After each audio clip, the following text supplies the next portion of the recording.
শিখিয়েছে, তার মা বাবা তাকে খেলা দেখানো শিখিয়েছে, তার মা বাবা বাড়িতে বেহায়াপনার জন্ম দিয়ে বেহায়াপনা শিখিয়েছে। এটা হচ্ছে মা বাবার কাজ। কামাথালিল বাহিমা তুনতাজুল বাহিমা। তোমরা যদি দেখো যে একটা ছাগলের যে কান কাটা থাকে, এই কান কাটা কি পেট থেকে বের হয় নাকি তার মালিক কোনো কারণে কোনো কিছু হলেই কান কেটে রক্ত বের করে দিয়ে কলার পাতায় ভরে নিয়ে এটা খাইয়ে দেয় যেন এটা আর কোনোদিন ক্ষতি না হয়।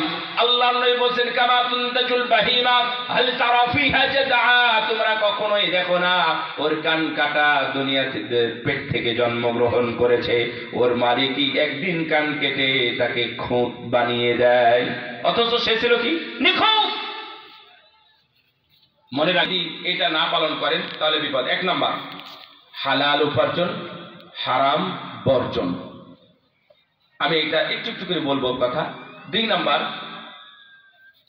উপযুক্ত বিদ্যা শিখানো, উপযুক্ত ইলম দেওয়া।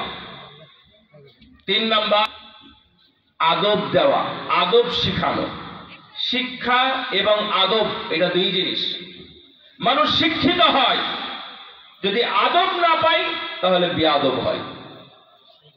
আর কেউ যদি আদব হয়, আদব পায়, আদব শিখে, ও যদি অশিক্ষিত হয় তাও এটা সমাজের কীট নয়, এটা সমাজের কোনো ক্ষতি করে না। কিন্তু শিক্ষিত হওয়ার পরে যদি বেয়াদব হয় তাহলে ও ক্ষতি করে। 4 নাম্বার দোয়া করা। এটা আপনার কাছে সহজ। দোয়া করেন সন্তানের জন্য? সন্তানের জন্য দোয়া করেন? আমার সামনে যারা বসে আছেন সন্তানের জন্য দোয়া করেন, একটা দোয়া বলেন তো কেউ, যেটা পারেন সেটা। কি দোয়া করেন? মাশাআল্লাহ, অত্যন্ত সুন্দর ভাষা এবং সুন্দর জবাব। যদি দোয়া না করেন তাহলে বুঝতে হবে যে আপনি বেপরোয়া, আপনি পরোয়া করেন না। আপনার বাড়ি আছে, আপনার বাড়িটা শক্তিশালী ফ্ল্যাট বাড়ি, ঝড়েও নষ্ট হয় না, পানিতেও ডুবে না, তার মানে আপনি পরোয়া করেন না। আল্লাহর সাথেও আপনার পরোয়া চলে না। আপনার বাড়ি আছে, ওখানে বিদ্যুৎ আছে, আলো আছে, বিদ্যুৎ যদি সরকার প্রোভাইড না করে, সরবরাহ না করে, তাহলে আমার বাড়িতে আইপিএস আছে, না হলে অন্য কোনো ব্যবস্থা আছে।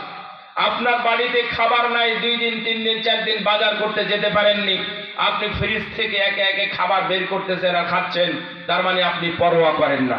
আল্লাহর কাছে আপনি তখনও যান নাই। 5-7 দিন আপনি বিপদে পড়ে আছেন, আপনি ডাক্তার দেখাচ্ছেন, আপনি ইউসিইউতে যাচ্ছেন, আপনি আইসিইউতে যাচ্ছেন, আপনি এই ডাক্তারের কাছ থেকে ওই ডাক্তারের কাছে যাচ্ছেন, এখান থেকে দিনাজপুর, দিনাজপুর থেকে ঢাকা, ঢাকা আছে, আপনি ঢাকা থেকে চলে গেলেন সিঙ্গাপুর, সিঙ্গাপুর থেকে চলে গেলেন আপনি ইউরোপ। এইভাবে আপনি করতেছেন, কিন্তু আপনি আল্লাহকে তখনও স্মরণ করেন নাই, কারণ আপনার টাকা আছে।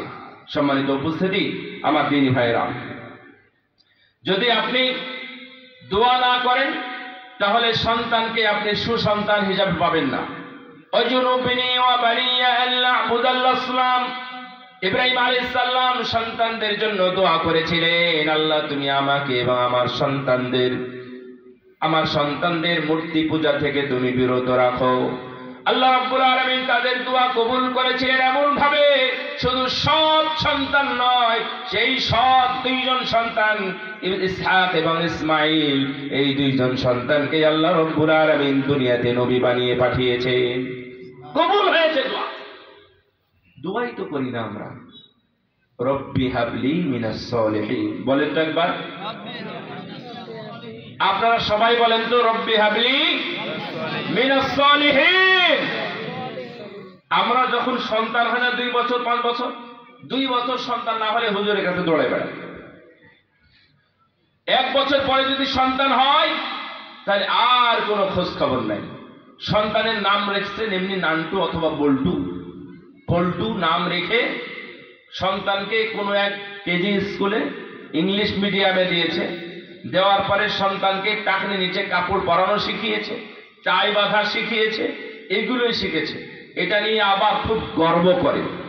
ওর ছেলে অমুক স্কুলে পড়ে, মাসিক বেতন হচ্ছে যার ৮,০০০ টাকা, ওই স্কুলে পড়ে।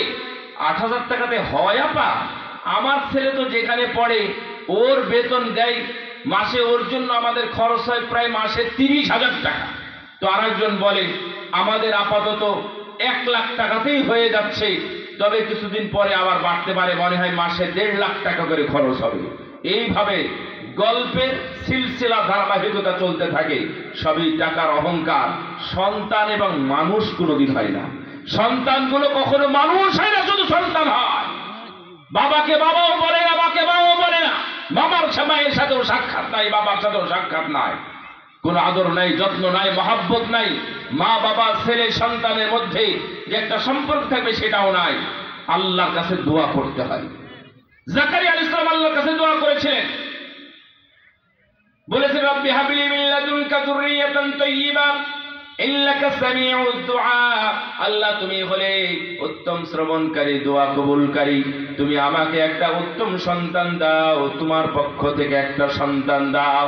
আল্লাহ রাব্বুল আলামিন কবুল করে নিলেন। শুধু তাই নয়, তোমাকে সন্তান দেওয়া হলো, তোমার স্ত্রীও বন্ধা, তোমার চুল দাড়ি পেকে গেছে, তোমার হাড় মজ্জা শুকিয়ে গেছে, তারপরেও একটা সন্তানের সুসংবাদ দিলাম, সন্তানের নাম হবে ইয়াহইয়া।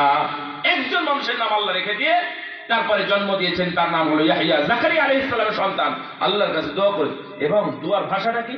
ওয়ালাম আকুম বিদুআইকা রব্বি শাকিয়া। আমরা তো দোয়া করে খুব ব্যস্ত হয়ে যাই না? আল্লাহ বলতেছেন, এটা জাকারিয়া আলাইহিস সালাম বলেছিলেন, আল্লাহ আমি যার কাছে দোয়া করছি তার কাছে দোয়া করি আমি কখনোই নিরাশ হইনি। যদিও আমার হাড় মজ্জা শুকিয়ে গেছে, আমার চুল দাড়ি পেকে গেছে, আমার স্ত্রী বন্ধা, কিন্তু আমি যার কাছে চাচ্ছি তিনি তো নিরাশ করেন না, সুতরাং তুমি আমাকে একটা সন্তান দাও। আল্লাহ রাব্বুল আলামিন সেই দোয়া কবুল করে সন্তান দিয়েই দিয়েছেন। দোয়া করবেন। সম্মানিত উপস্থিতি, ইব্রাহিম আলাইহিস সালাম অনেক দোয়া করেছেন, রব্বি জাআলনি মুকিমাস সালাতি ওয়া মিন যুররিয়াতি, আমার সন্তানকে, আমাকে এবং আমার সন্তানকে নামাজি বানাও। আল্লাহ শুধু নামাজি বানান নাই, তাদের দ্বারাতে নামাজের কেন্দ্রবিন্দু কাবা ঘর বানিয়ে নিয়েছেন। মারিয়াম আলাইহিস সালামের নানি নামা দোয়া করেছিলেন যে আল্লাহ ইন্নী উঈদুকা মিন যুররিয়াতি ইন্নী উঈদুকা, আমার পেটে যা আছে এর জন্য, এবং পেট থেকে সন্তান আসবে এবং তার সন্তান, মানে আমার পেটে আছে মারিয়াম এবং মারিয়ামের থেকে জন্ম হয়েছিল ঈসা আলাইহিস সালাম। আমি এদের দুইজনের ব্যাপারে তোমার কাছে আশ্রয় চাই, তাদের জন্য আমি দোয়া করছি। আল্লাহ রাব্বুল আলামিন তাদের দোয়া কবুল করেছিলেন। দুনিয়ার দুইজন মাত্র সন্তান, শয়তান খোঁচা দিয়ে যাদেরকে কান্দাতে পারে নাই, আল্লাহ কবুল করে নিয়েছেন। আমি চতুর্থ নম্বরটা আগে বললাম। এক নম্বর হলো হালাল উপার্জন। সম্মানিত উপস্থিতি, ইমাম বুখারী রাহিমাহুল্লাহ যখন ইরাকে যান, তখন তিনি সানাদ বর্ণনা করবেন, হাদিস বর্ণনা করবেন। তাকে পরীক্ষা নেওয়া হলো। সেই পরীক্ষায় 3 জন ভাইবা বোর্ডের সদস্য, প্রথম জন প্রশ্ন করলেন, যে কয়টা প্রশ্ন করলেন তার সবগুলোর জবাব 100 ভাগ দিয়ে দিলেন। দেওয়ার পরে ওনাকে বলা হলো, আরেকজনকে বলা হলো আপনি প্রশ্ন করেন। তখন দ্বিতীয় জন বললেন, ওনাকে প্রশ্ন করার মতো যোগ্যতা আমার হয়নি। তৃতীয় জনকে বলা হলো, তখন উনি বললেন যে আমি এমন কিছু জানি না যে ও জানে না, অর্থাৎ আমি যা জানি তার চাইতেও মুহাম্মদ বিন ইসমাইল অনেক বেশি জানি, আমি ওকে প্রশ্ন করতে পারবো না। তবে আমার প্রশ্ন হলো, আপনি এত বিদ্যা কিভাবে অর্জন করেছেন? আপনাদেরকে শোনাই। মুহাম্মদ বিন ইসমাইল বুখারী উনি বলেছিলেন যে মা, আমার বাবার কথা, মা আ'লামু ফি মালি দিরহামান ওয়ালা দিনারান মিন হারামিন আও শুবহা। আমার জানা মতে আমার সম্পদের মধ্যে একটি টাকাও হারাম নাই। শুধু হারাম না, হারাম বলে সন্দেহ হতে পারে এই পরিমাণ একটা টাকাও আমার পরিবারে নাই। সুতরাং আমার সন্তান মুহাম্মদকে, তার মাকে বলে যাচ্ছেন, মুহাম্মদ যখন খুব ছোট ইমাম বুখারী, তখন তার বাবা মারা যান। কিন্তু মরার আগে মাকে বলে গিয়েছিলেন, আমার এই সম্পদ দ্বারা আমার সন্তানকে মানুষ